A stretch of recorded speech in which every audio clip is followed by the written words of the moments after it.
Le risque, il est colossal. Poursuivre la route des promesses vides, perdre encore une génération entière à attendre. Mais l'enjeu est tout aussi monumental. S'émanciper, tourner la page, bâtir une ère nouvelle où l'Afrique reprend la main sur son développement et sa souveraineté. Dans les couloirs du pouvoir, la nouvelle provoque un séisme. La Chine, prise de panique, dépêche en urgence des délégations, promet subitement des offres qu'elle n'a jamais faites. Pékin sent son contrôle s'effriter, son emprise sur l'avenir africain lui filer entre les doigts. Et si, en une seule journée, l'Afrique venait de briser la mainmise chinoise sur son avenir? Imaginez 15 ans de promesses non tenues, de dossiers poussiéreux, de méga-projets reportés encore et encore. Le Sahel méga-barrage, censé transformer tout un continent, attendait dans l'ombre des consultations chinoises sans fin. Pourtant, pour comprendre la force historique de ce moment, il faut revenir 15 ans en arrière, là où tout a commencé. Mais cette fois, tout a changé. Un simple dossier posé devant le Premier ministre Modi et une phrase qui fait trembler les géants. Nous pouvons commencer le mois prochain. Fini les délais, les études sans suite, les promesses lointaines. Une proposition concrète, portée par l'Inde, vient renverser la table. Un accord historique de 24 milliards de dollars, sans même un yuan chinois. Replongeons ensemble en 2009, au tout début du rêve du Sahel méga-barrage, là où l'espoir et les promesses chinoises ont d'abord pris racine. En 2009, tout semblait possible. La Chine promettait de transformer le Burkina Faso, de faire jaillir l'espoir au cœur du Sahel. Les investissements ont suivi. Des hectares entiers défrichés, 12 villages déplacés, des accords environnementaux soigneusement rédigés. Sur le papier, l'avenir brillait. La signature du projet du méga-barrage fait célébrer comme un tournant historique. 6000 mégawatts d'électricité, des terres irriguées à perte de vue, des milliers d'emplois, la promesse d'une prospérité nouvelle pour des milliers de familles. Mais tout a basculé le jour où un appel est parti vers New Delhi. Mais très vite, les premiers retards ont assombri l'horizon. Les études de faisabilité se sont éternisées, les financements reculés, frappés d'attente, puis est venu le chaos de la pandémie. Et soudain, plus de nouvelles. Du côté chinois, un silence glacial. Sur le terrain, l'impatience s'est muée en colère. Les villages, qui attendaient la lumière, sont restés dans l'obscurité. Les récoltes ont séché, les jeunes sont partis chercher fortune ailleurs, et les familles ont vu leurs rêves engloutis par l'attente. Chaque année de retard, ce sont des millions de vies freinées, des espoirs brisés.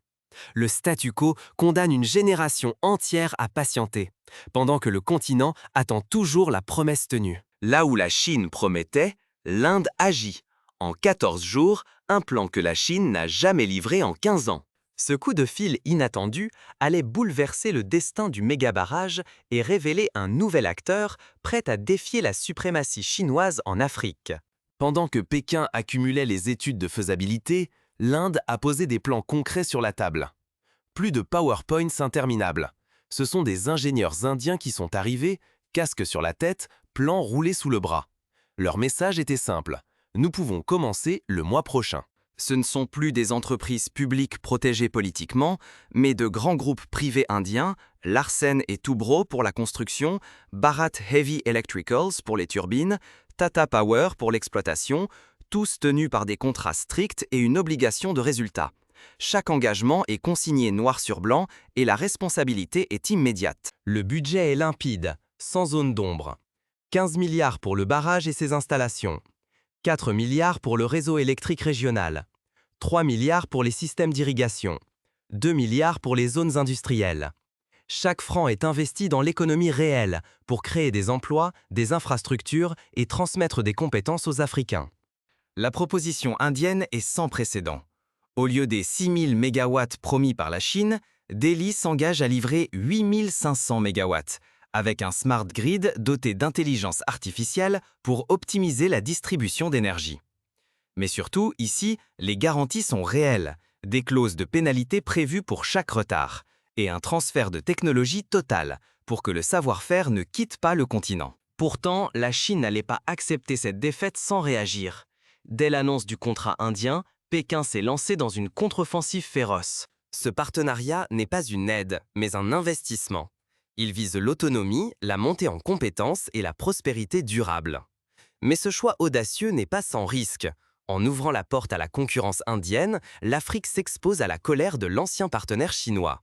Pourtant, c'est aussi l'occasion de gagner le respect, la technologie et la souveraineté que le continent réclame depuis des décennies.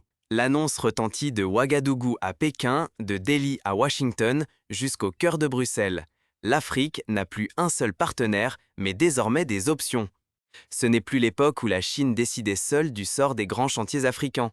L'Inde vient de briser le monopole et le monde entier retient son souffle.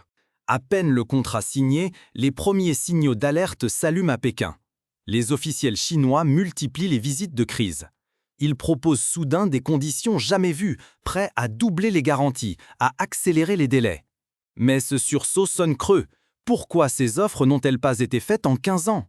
Leur précipitation révèle leur inquiétude et surtout leur mauvaise foi. Car la page s'est tournée. Ce n'est plus seulement une affaire entre le Burkina Faso et la Chine. L'Inde montre qu'il existe d'autres chemins, d'autres méthodes, d'autres valeurs. La transparence, la rapidité et la technologie prennent le pas sur les promesses opaques et les retards à répétition. Cet exemple crée un effet domino. Au Ghana, au Nigeria, au Kenya, les ministres de l'énergie appellent déjà New Delhi. Nous voulons, nous aussi, notre barrage indien. Des délégations africaines se bousculent pour comprendre comment répliquer ce modèle, qui met enfin l'intérêt africain au centre du jeu. Les répercussions dépassent le secteur de l'énergie. C'est tout l'équilibre géopolitique qui vacille. L'influence de l'Occident et de la Chine recule, remplacée par l'émergence d'un monde multipolaire où l'Afrique a voix au chapitre, où chaque contrat est sujet à négociation, à exigence, à choix. Mais ce nouveau pouvoir s'accompagne de risques immenses. Les anciennes puissances ne resteront pas spectatrices. Tentatives de sabotage, campagnes de désinformation, pressions économiques, l'Afrique devra rester unie et vigilante pour défendre ses intérêts et garder la maîtrise du jeu. Et ce n'est que le début. Les ingénieurs burkinabés, formés aux nouvelles technologies venues d'Inde, ne se contenteront plus de suivre. Ils deviendront à leur tour exportateurs de savoir-faire. Demain, des experts africains piloteront des chantiers au-delà de leurs frontières, transformant la dépendance en puissance. Alors, concrètement, que va changer ce barrage dans la vie quotidienne des Africains? Qui verra la différence et quand? Pour la première fois, le continent peut choisir, refuser, renégocier. Il peut exiger la transparence, la technologie, l'emploi local. Mais cette liberté nouvelle met aussi à l'épreuve la détermination de ses dirigeants et la solidarité de ses peuples. Ce ne sont pas que des milliards et des mégawatts, voici ce que cela change pour Fatou, Amadou et des millions d'anonymes. Découvrons ensemble comment ce méga-barrage transformera le quotidien des familles, des agriculteurs aux entrepreneurs, et ce que cela signifie pour l'avenir du continent. Derrière les grandes annonces et les contrats géants, ce sont d'abord des vies qui basculent. Dans le Sahel, l'irrigation transforme des terres autrefois arides en champs fertiles. Les récoltes triplent, les greniers se remplissent à nouveau et, pour la première fois depuis des années, les jeunes qui étaient partis tenter leur chance ailleurs reviennent bâtir l'avenir chez eux. Les pêcheurs retrouvent des eaux poissonneuses grâce aux nouveaux plans d'eau. Le tourisme reprend vie autour des lacs artificiels. Les industries du pays, alimentées par une énergie propre et bon marché, deviennent compétitives. Chaque secteur en ressent les bénéfices. Ce chantier colossal a déjà créé des centaines de milliers d'emplois, directs sur les chantiers, indirects dans les transports, le commerce, l'agriculture et bientôt dans l'industrie et la transformation.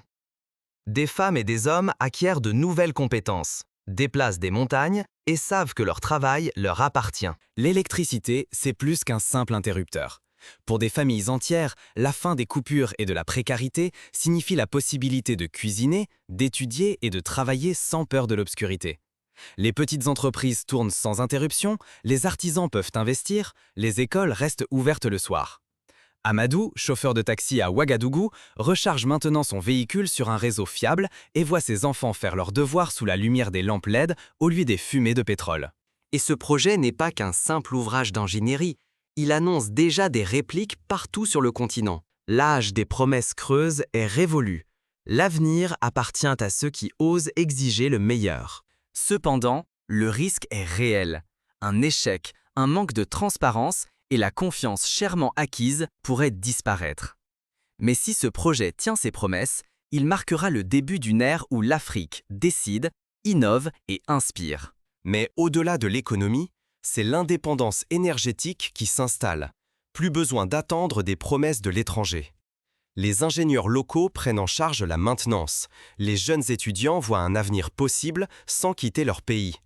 Ce barrage n'alimente pas seulement des machines, il redonne confiance en l'Afrique et forge une dignité nouvelle. Aujourd'hui, l'Afrique n'attend plus que d'autres décident pour elle. Le Sahel Méga Barrage incarne ce basculement. Refuser l'immobilisme, rompre avec 15 années d'attente et de fausses assurances.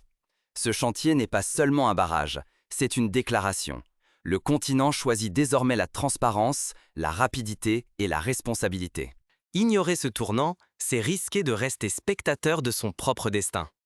Ceux qui ferment les yeux sur cette opportunité se condamnent à un nouveau cycle de dépendance, sans voix dans les décisions majeures qui forgent l'avenir. À l'inverse, s'emparer de ce moment, c'est ouvrir 1000 futurs possibles, où l'énergie, l'emploi et l'indépendance deviennent réalité. La responsabilité est entre nos mains, aujourd'hui plus que jamais. Chaque décision, chaque signature, chaque chantier compte. Refusons les mirages, exigeons des résultats, bâtissons nos rêves avec lucidité et courage.